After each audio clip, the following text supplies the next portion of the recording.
customer တွေလာမေးတိုင်းပစ္စည်းပြက်ပြီလို့ပြောလဲရတဲ့ stainless steel ဘလင်းလိပ်ပြကြိုးလေးကို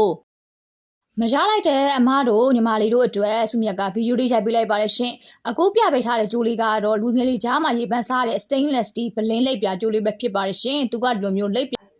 တွဲလောင်းကြဒီဇိုင်းလေးဆွဲရမှာရှင်လူငယ်ပိုင်းရောလူလက်ပိုင်းဝတ်လို့လည်းအဆင်ပြေတဲ့ကြိုးလေးပဲဖြစ်ပါတယ်ရှင်ကျိုးရှည်လေးကတော့ adjust ပါအပအပီစီ18လက်မှဖြစ်ပါတယ်ရှင် stainless steel အသားစိပ်ပါပါတယ်သူကဒီလိုမျိုးလေးလိပ်ပြတွဲလောင်းကြဒီဇိုင်းလေးဆွဲရမှာဖြစ်ပါတယ်ရှင်ဒီကြိုးလေးတွေကလေလက်ကျန်ဒီဇိုင်းဖြစ်တဲ့အတွက်ကြောင့်မလို့ store အများကြီးမကျန်ဘူးရှင်3ကြိုးလောက်ပဲရပါတော့မယ်ရှင်ဒါလေးကတော့ဒုတိယဒီဇိုင်းလေးပါဒါလေးကတော့လူလက်ပိုင်းနေအရန်ကိုသဘောကျကြပါတယ်ဒါလေးကလိပ်ပြနှစ်ကောင်လေးနဲ့သူက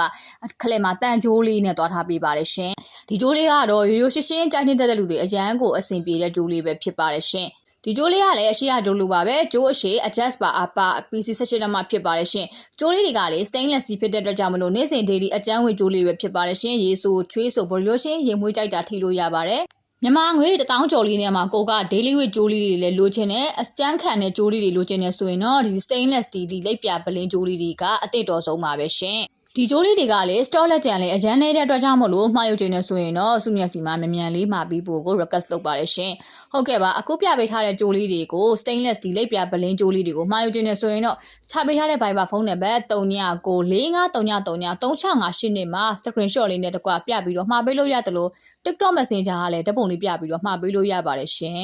ဒီလိုမျိုးဈေးတင်ပြီးတော့အကျန်းခံတဲ့ stainless steel ကြိုးလေးတွေကိုနောက်ထပ်ဗီဒီယိုမှာတင်သွားပေးမှာဖြစ်တဲ့အတွက်ကြောင့်မလို့အကောင့်လေးကို follow လေးနဲ့တွားပေးခဲ့ကြပါအောင်ရှင်